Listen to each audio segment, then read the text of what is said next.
Mapapasana all ka ba kapag nakita mo yung classmate mo na sinabitan ng money garland during your graduation? O kaya naman maiinis ka or hindi ka comfortable kapag nakakita ka ng ganyan? Nakikita nyo kasi dito sa likod ko yung different kinds of money garlands. And hindi natin may iwasan na meron at meron talagang mga ganito. Ayan o. So, merong in a form of necklace, merong in a form of cape, merong in a form of bouquet, kahit na anong form man yan. Hindi mo talaga may iwasan na merong mga ganyang ka makikita during graduation rites. Although dito sa Pilipinas na we live in a democratic society, hindi talaga natin may iwasan na meron at meron talagang hindi magiging comfortable. Na kumbaga, insensitive daw yung pagbibigay ng money garland. However, meron din namang iba na sabi nila, it is the right of their parents o kaya guardian na mabigyan ng reward. Any form of reward kasi nga, yun yung way of appreciation na pag-reward nila sa mga anak nilang nakapagtapos ng kahit na anong antas ng education. Basta for as long as wala silang sinasaktan na iba or inaapakang iba, then it's their right, di ba? Ngayon naman, basahin natin ang comment ng isang tao na hindi siya sang-ayon sa pagbibigay ng money garland lalo na sa mga ceremony such as graduation.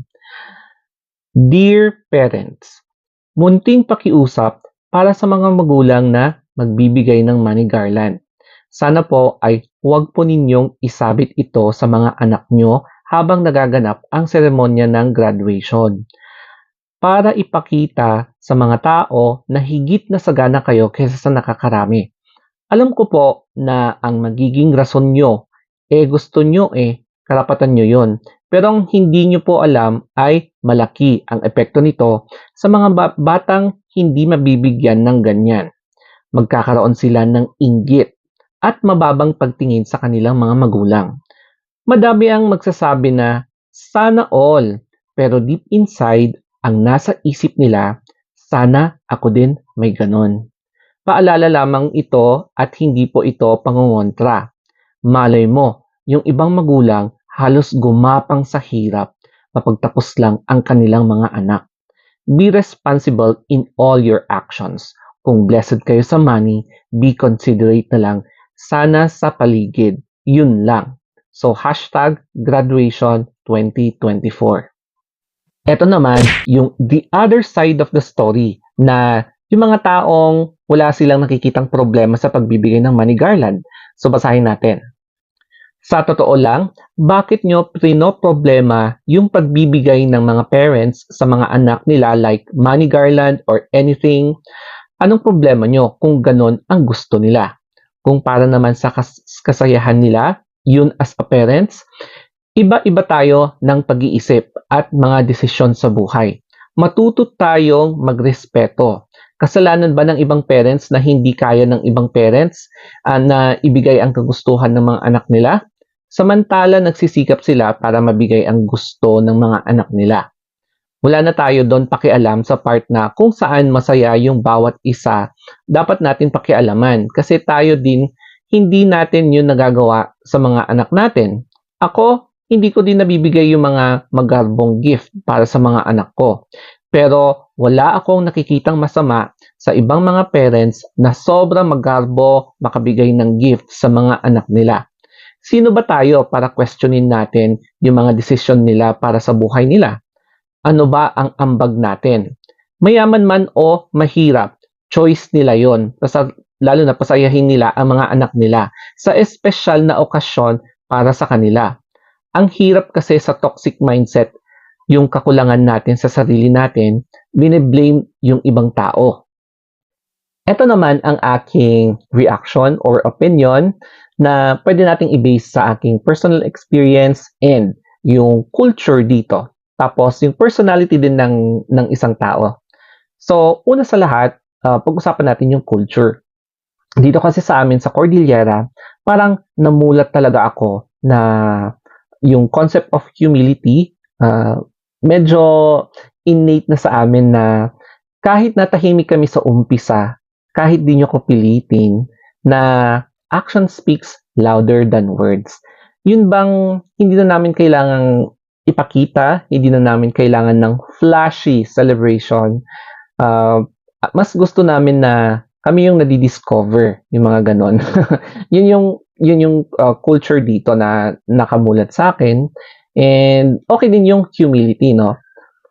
Hindi ko din naman mabe-blame na kaming taga Cordillera dito na, may mga iba na hindi sanay sa flashy celebration, yung extravagance, mga ganyan na pina-practice sa ibang province or ibang region.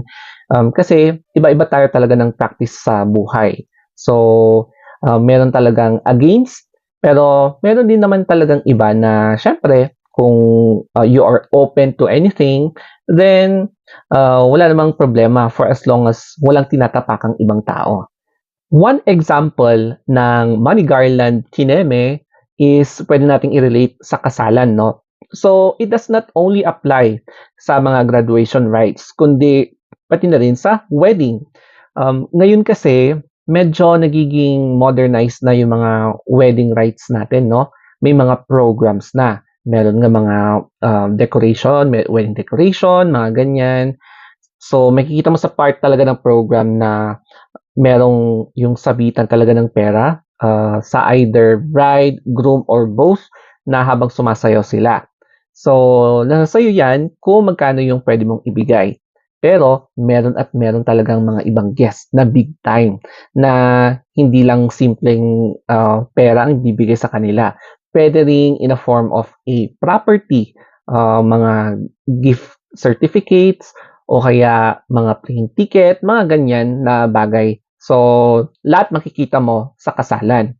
And siyempre, kapag may kaya talaga sila, they are capable of giving this kind of extravagant gift.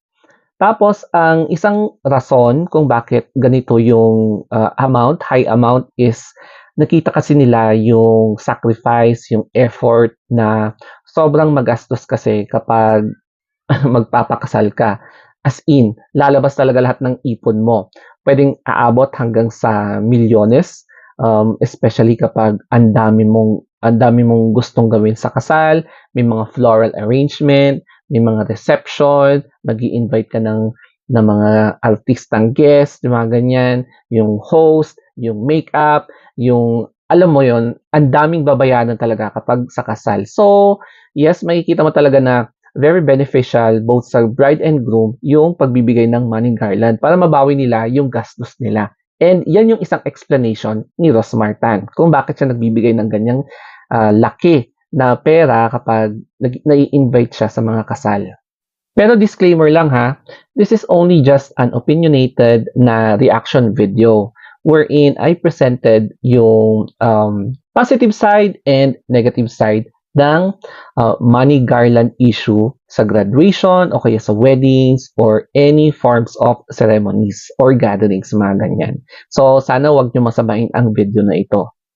And finally, I hope na may natutunan kayo dito sa video, especially about sa pagiging open, yung pagiging open-mindedness and for being accepting sa mga nagaganap sa ating buhay. Kasi nga, di ba, lahat nagbabago. So, it's about time para sa atin na i-adapt kung ano yung mga changes na nangyayari sa paligid natin. Okay, kaya follow nyo lang ako sa aking Instagram account, The Story of Anthony. Ayan po, pati sa Facebook, sa YouTube, and TikTok. That's it guys. Thank you for watching. Have a nice day and be always positive.